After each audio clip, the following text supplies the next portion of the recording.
आहद की मार्की में रसूल अल्लाह ज़ो की बहादुरी और कुर्बानी। अबी बन खल्फ रसूलुल्लाह अलीम की इस बात पर तंज़ीए हिंसी हंस पड़ा और हंसता हुआ चला गया। अब अहद की मार्की में रसूल एम को अबी बन खल्फ याद आ गया। जो ही आप में किया हमने उसका नाम लिया तो दूर से एक घोड़ा सरपट दौड़ता आया। सब ने अधर देखा। मेरे अजीज साथियों, रसूल अकरम किया हमने अपनी साथियों से कहा, मुझे कुछ ऐसी लग रहा है जैसी ये सवार जो हमारी तरफ बढ़ता आ रहा ही अभी ही होगा। अल्लाहु इल्म।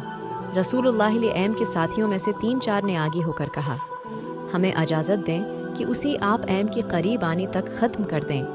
नहीं, रसूल अकरम यम ने कहा, उसी आनी दो, मेरे करीब आनी दो, उसी रास्ता दी दो। रसूल करीम के सर पर जंजीरों वाली खुद थी। उसकी जंजीरें आपकी या उन्हम के चेहरे के आगे और दाएं बाएं लटक रही थीं। आप या उनके हाथ में बर्छी थी और तलवार नियाम में थी। अबी का घोड़ा करीब आ गया था। अबी, रसूल खुदा हमने लिलकार की कहा, मेरे सवा तेरे साथ कोई नहीं लड़ेगा। अबी बन खल्फ ने अपना घोड़ा करीब ला के रोका और तंजिया कहफा लगाया। उसे शायद पूरा यकीन था कि वो आपकी या उन्हम को कत्ल कर देगा।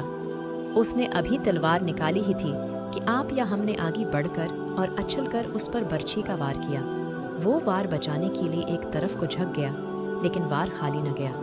आप उनकी बर्छी की उन्नी उसकी दाएं किंधी पर हंसली की हड्डी से नीचे लगे। वो घोड़ी से गिर पड़ा और उसकी पहली टूट गई। मौरिख लगते हैं कि रसूल खुदासलाम का वार उतना कारी न था कि अभी जैसा कवी हेकल आदमी उठ न सकता। रसूल खदासली में करीम उस पर दूसरा वार करने को दौड़ी। जब अहद का मारक खत्म हो गया तो अभी करेश के साथ मिक रवाना हो गया। रास्ते में उन्होंने पड़ाव किया तो अभी मर गया। खालिद को आज का 12 बरस बाद वो वक्त कल की बात की तरह याद आ रहा था। उसे यकीन था कि मुसलमानों को अहल करेश कुचल कर रख देंगे, लेकिन मुसलमान जिस तरह जाने कुर्बान कर रही थी उसने खालिद को परेशान कर दिया। यूं लगता था जैसी मुसलमान प्यादों से करीश की घोड़ी भी खौफजदा हैं। देखो खालिद, अभी सफियान ने कहा, जब तक मोहम्मद उनके साथ साथ है और वो जिंदा सलामत है, ये खून का आखिरी कतरा भजानी तक शख्सत नहीं कहाएंगे, तो ये फ़र्ज़ मुझे क्यों नहीं सौंप देते? खालिद ने कहा। नहीं। अबू सफियान ने कहा, तुम अपनी सवारों के पास जाओ, तुम्हारी क़ियादत की बगैर वो बखर जाएंगे। मोहम्मद और उसके साथियों पर हमला करने के लिए मैं तैयारी भेज रहा हूँ। आज मदीना की तरफ जाती हुई खालिद को अफसोस हो रहा था कि अबू सफियान ने उसकी एक अज़म को कुचल डाला था। रसूल खुदाली एम के कत्ल को वो अपना फ़र्ज़ समझता था। वो रसूल खुदा हमको कत्ल करके अपनी सबसे बड़ी देवताओं हेल और अरबी की खुशनुदी हासिल करना चाहता था। उसने अपनी सालार का हुक्म मानना ज़रूरी समझा और अपनी सवार दस्ती की तरफ चला गया।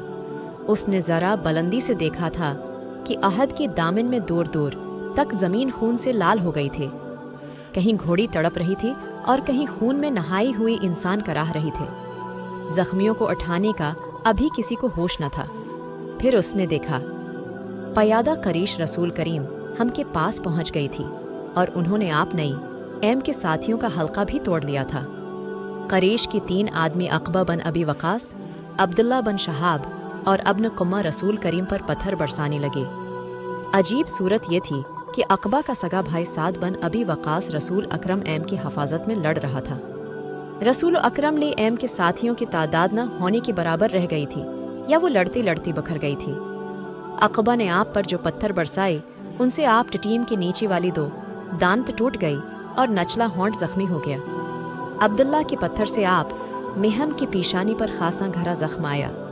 आप लेकर अकरम ने बर्छी से दुश्मनों पर वार करने की भर पूर कोशिश की, लेकिन दुश्मन करीब नहीं आती थी। आप में कि अहम का खून उतना निकल गया था कि आप मिस्सी में करीम गर पड़े।